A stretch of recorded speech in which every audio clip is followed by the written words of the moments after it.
How to hide Instagram post from one person. Hello everyone, this is Sabrina here to help you today. So without any further ado, let's get right into the video. First, launch your Instagram application. Then tap on the plus icon. Now simply create a post. How do you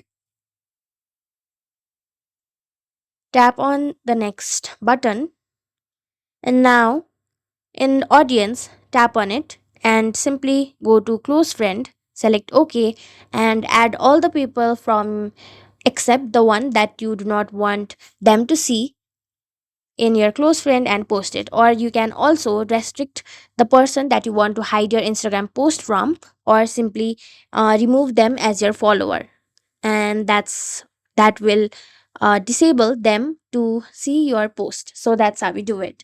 Thank you for watching this video. Make sure to like, share and subscribe to our YouTube channel. If you got any questions, comment them down and I'll catch you in the next one.